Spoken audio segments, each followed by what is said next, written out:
How are you doing today, Mayor? So far, so good. Good morning, Joe. Beautiful time of year and beautiful time to be outside. Indeed, this is the best time of year. September is a beautiful month. I think, Cooler nights, yeah. warm days. This is a good time to plant grass seed for those out there doing their gardening. Yeah, it's a good planting season for sure. Absolutely. Mayor, I thought we could talk a little bit this morning about the City Council returning to session last night after the summer break. Yeah. And the Finance Committee voting 8-0 in favor of the land disposition agreement for 1620 Hancock Street. And your reaction to that? Well, I'm pleased. This is something we've been putting together for some time. Our planning team, my administration, and the Heinz Group. That block has been suffering for a long time. Passo's Pizza was burnt out 30 years ago.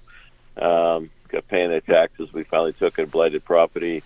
Homeless was gone. The health store was gone. So that end of the square really needs a good shot in the arm. So, the team's working together, put the LDA together to put that piece of land to use. What would have been, I'm giving you round numbers, but I think currently on that block it's probably about $40,000 in property taxes, and when this is built, it'll be $500,000 in property taxes. So it's obviously good for the economy. It will provide housing. It will provide jobs, construction jobs during construction. We have a lot of working class people in Quincy, a lot of people in the trades. So I just think it's a good deal overall, and I appreciate the council's support. The money that the city receives from the sale of that property, what happens to that? The money it goes into a special account we have that can only be used for capital type items. It's very specific under the law. And also part of the Quincy Center DIF district? Yes, it is. Yep. So it's all include the URDP, the DIF, District Improvement Financing District. It really is going to be a shot in the arm. That's really the gateway for the south side of the square. Mm-hmm.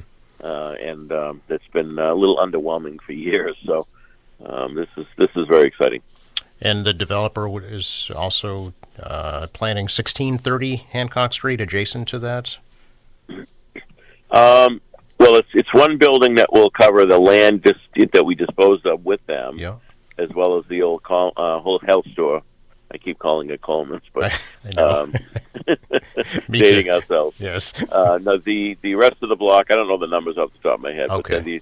but the block that's currently, that other half of the block, I should say, Yep. where Brothers Roast Beef and Yep. other places, that stays for now. I do think something will happen down the road there. I see. Okay. Very good. Now we should talk a little bit about what's coming up at the former Acapulco's restaurant location, a new park. Yes, it's something that we've talked about for years. It's been in the plans for a long time, as you know, Joe. And Acapulco's, that building was under agreement 3 different times with developers, and they all walked away from it because the building was so bad. It's not like we took down a beautiful asset of a building. It was really in bad shape, and I can get you the reports from the sewer department on their backups, the health department. They had mold, they had mildew. That was really in tough shape. But it's a great corner, a perfect pocket park for us to honor our 6th president, John Quincy Adams, who really was an amazing public servant, part of an amazing public official, public servant, dedicated family, probably unparalleled in our nation's history when you look at it. His father being the 2nd president, his mother a patriot, subsequent generations serving our country as ambassadors and secretaries of the Navy, et cetera, et cetera. So it's long overdue, and I'm very excited that we're at that point. It's a really classy little corner. Obviously, the similar elements to the Hancock Adams Common with brick and granite. Obviously, the bronze statue, and in addition to the statue honoring him, there'll be 4 bronze statues on granite plinths, if you will, that will tell a little bit of the story, because he was so complicated and had so many areas of service in government. So we zeroed in on 4: his diplomacy, Secretary of State, his presidency, and then what he described as his happiest years in public life was his time in Congress. We're just still working on it. It's probably another 8 to 10 days. We're looking to do a dedication sometime in October, and we just haven't pinned a date down yet. Oh, okay, very good.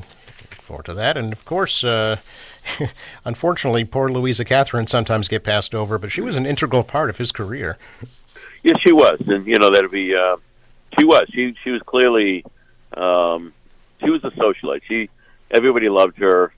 And back in those days, the way presidents were really picked. They didn't campaign for it, and she really opened up the house and had parties and dances. And she was very musical, very talented. So John Quincy Adams, with all of his attributes, just being sociable wasn't one of them.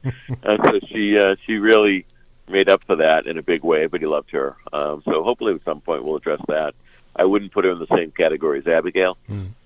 Abigail really stands above any of those first ladies, in my view, for the first 10 presidents. I mean, Dolly Madison, you could argue, is close, but,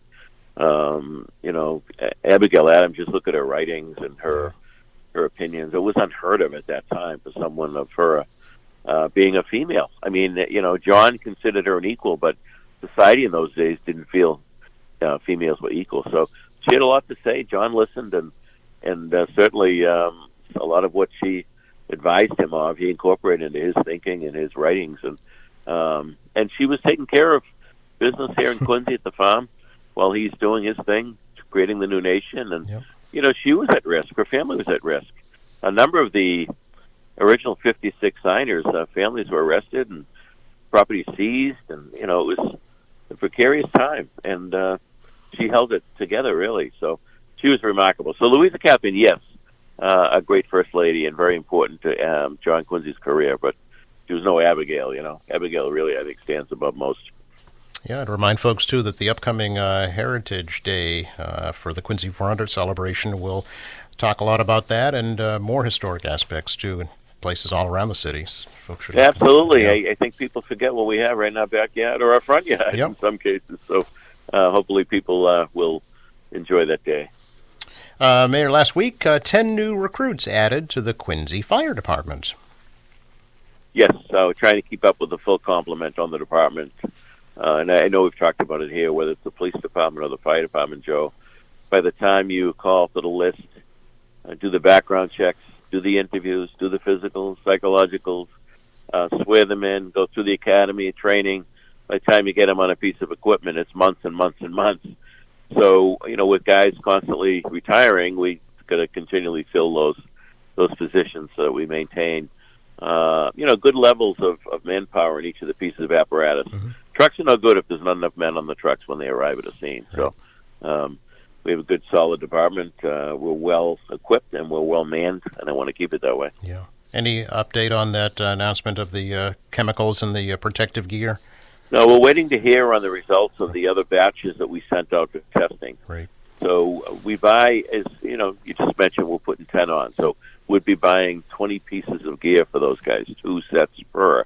We buy them in batches, the guys come on.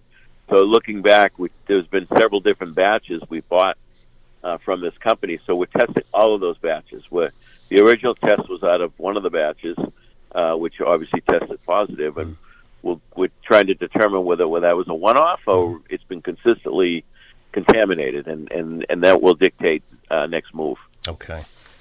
Any dedication date yet for the new public safety complex, Mayor?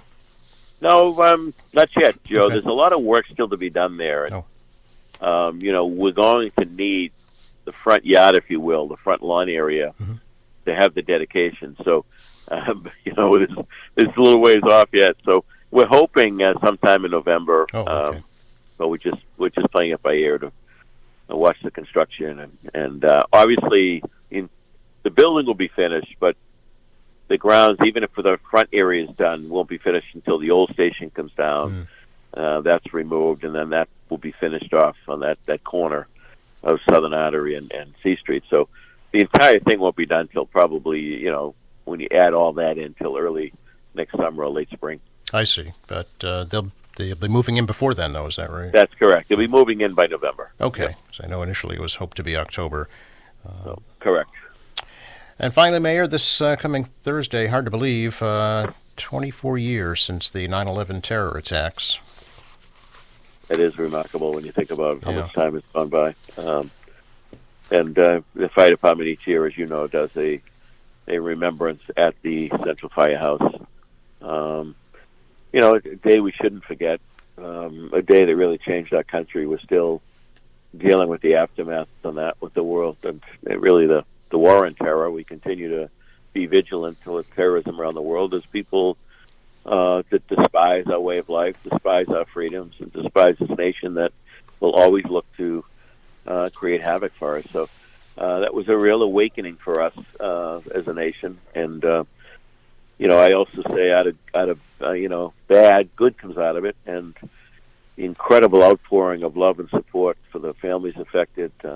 Firemen coming from all over the country, going in to help look for, hopefully they were looking for at the time for survivors, but ended up then searching for bodies. And then, of course, the recruiting stations were filled with young men and women, joining up to, at the time we were at war and responding to the nation's call. It's a pretty remarkable response, if you will, to a very horrible, historic tragedy. So we always going to continue to be vigilant on that. I know that, Ronald Reagan used to say it's, peace by strength. If we're weak, we've got adversaries around the world. You got communist China, you've got Russia, you've got North Korea, and they would, and we know Russia's not behaving now with Ukraine, but it'd be far worse if America wasn't standing strong, believe me. That ceremony in front of fire headquarters, 9:45 on Thursday morning, open to the public. That's right. Good to I haven't talk looked to you. at the book yet. Hopefully it's a good morning. Looks excellent, actually. Good. Yeah, Good. almost like that day that Wow. that it occurred. Yeah. Thank you so much, Mayor. Joe, enjoy the day. Thank you. You too. Bye now. Bye. Quincy Mayor Thomas Cook, our weekly City Hall update here on AM Quincy.